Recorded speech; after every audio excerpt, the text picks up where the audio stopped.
Well, the FISA memo bomb has been dropped. The information is really interesting, and if proven correct, it shows that there is corruption in the United States. The GOP is accusing the FBI and the DOJ of lying to the FISA court in order to get a warrant for former Trump advisor Carter Page. The FBI was looking into Carter Page long before anybody else was. They claim that the Steele dossier was listed in the initial FISA application, but the roles of Fusion, GPS, and the DNC in the Clinton campaign were never mentioned. That is the problem. To the Russian part of this investigation, if the FBI was investigating Carter Page in advance, which I believe they were, if he went over and did things that he shouldn't have done, we have to know that. And it really has nothing to do with Donald Trump. They were investigating him before Donald Trump. He was being recruited by the Russians. So who was he meeting with? What was he saying? We have to know that. We also have to know the connections with Uranium One and all of the billions of dollars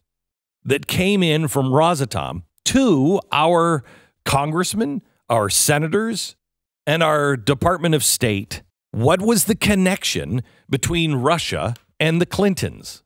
They clearly tried to recruit or befriend the Trump administration. And it didn't happen because they didn't have the goods.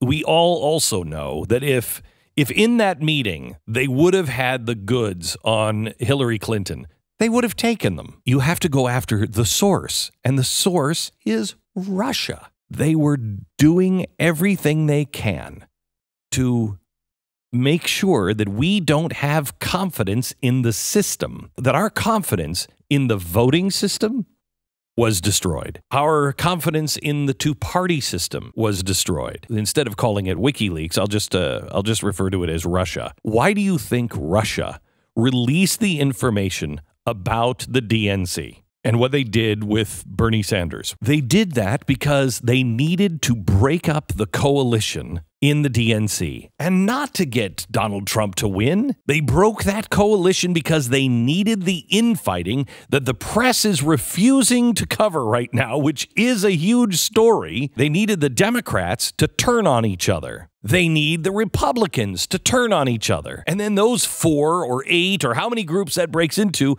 they all fight with each other. Every bit of chaos that they could sow, they've sown, and we're ignoring it.